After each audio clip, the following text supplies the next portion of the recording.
There is no more attractive watering place in Western Australia than the town of Busselton.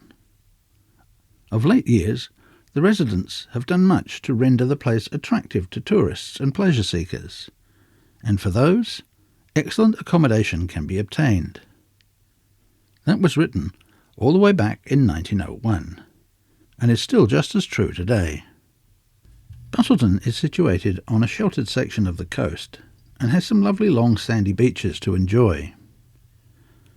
Geograph Bay is very picturesque, and the land slopes up to become a headland to the west at Cape Naturalist. There are a number of excellent caravan parks, dog-friendly beaches, and a special parking area in town for large vehicles. The town is situated at the north end of the wine-growing district of Kawarramup Margaret River, and is a popular alternative to staying at Augusta or Margaret River. If you're shopping for wines in the area, then our advice would be to try many different styles and find something you really enjoy. Many wines are very good, but some are little more than overpriced vinegar, so it pays to shop wisely. On Peel Terrace is the old butter factory that was turned into a folk museum. The building dates from 1918 and now houses a good collection of items and artefacts from the surrounding area. The museum opened in 1975, but a fire in 2018 saw it closed down while repairs could be made. It was reopened again in 2020. The region has undergone a boom in population in recent times, and this is gradually destroying the relaxed seaside town atmosphere that brought people to the area in the first place. It's starting to become a little overdeveloped, but it is still a nice place to spend a few relaxing days. North of Busselton, the Tuart Forest spreads along the coast. It's the only natural stand of Eucalyptus gomphocephala in the world. At one time it was extensively logged, but luckily what remains today was preserved as a national park before it was all wiped out. Busselton is famous for its long jetty that was constructed between 1864 and 1875. There is so much to say about the jetty that we've made an entire video about it.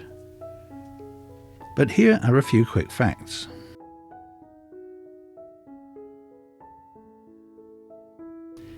The jetty is 1,841 metres long, and that makes it the longest wooden pile jetty in the southern hemisphere. Construction started in 1864 using locally cut hardwood timber. The first jetty was originally 528 feet long, and a 430-foot extension was added in 1875. 6 more extensions followed, with the final one being completed in 1960. The jetty closed to commercial shipping in 1973, and in 1978, Cyclone Alby demolished a large section of the jetty, and $9 million was raised to repair the jetty. In 1999, a fire damaged the jetty, but once again it was repaired. An underwater observatory and the jetty train now help to attract over 200,000 visitors to the structure each year. Now for a little bit about the history of the area. Early European exploration of the area began in 1801 with French explorer Nicolas Baudin. He named Geograph Bay after one of his ships, and the nearby Cape Naturalist was named after the other vessel that was part of the expedition. The lighthouse that now stands on the cape was opened in 1904, and today is said to be the haunt of Bloody Mary and Happy Harry, a couple of ghosts. The vast river that flows through the area was named after a French sailor who was lost and presumed drowned. Years later, as white settlers moved into the district, Aborigines told stories about a white man living there who wandered the shores of the bay looking out to sea for a ship. European settlement began around 1831, when John Garrett Bussell led a party north from the failing settlement at Augusta. The first town site was surveyed north of the current location and was described by the surveyor in the following way. Mud and water were far more plentiful than dry land, more fit for Dutchmen or frogs than British soldiers. Needless to say, it was only a year later that the town was relocated to its present site. Early settlers had to contend not only with isolation and a harsh climate, but the local Aborigines were less than impressed with all the invaders on their land. Initial conflict seems to have been sparked when a heifer went missing, and Aborigines were accused with killing and eating it. A punitive raid followed, and sources say that 9 Aborigines were shot and killed as they tried to escape.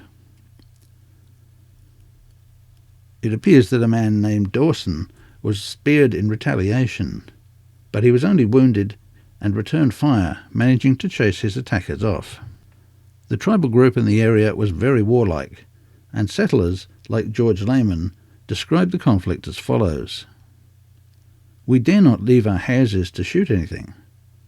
I have 12 head of cattle, and I fear, before the natives can be made peaceable, some of them will be speared, as I am forced to turn them out in the bush without anyone to mind them. The natives are very savage." It turned out that Lehman needed to worry more about himself than his cattle, as he was speared and killed on the 22nd of February 1841. After the spearing, the usual period of native pacification followed. At least 5 Aborigines were shot in punitive raids, and after that there were no more reported spearings of settlers. Captain John Malloy and his wife finally abandoned Augusta and joined the Bussells, building a property he called Fairlawn near the Vass River. Sadly, his young wife, now only in her 30s, died in April 1843, some few months after giving birth to the couple's last daughter. The name Busselton appears in records of the Surveyor General in June 1835. The locals, however, persisted in calling the area Vass until around the turn of the century, when the name Busselton began to take over.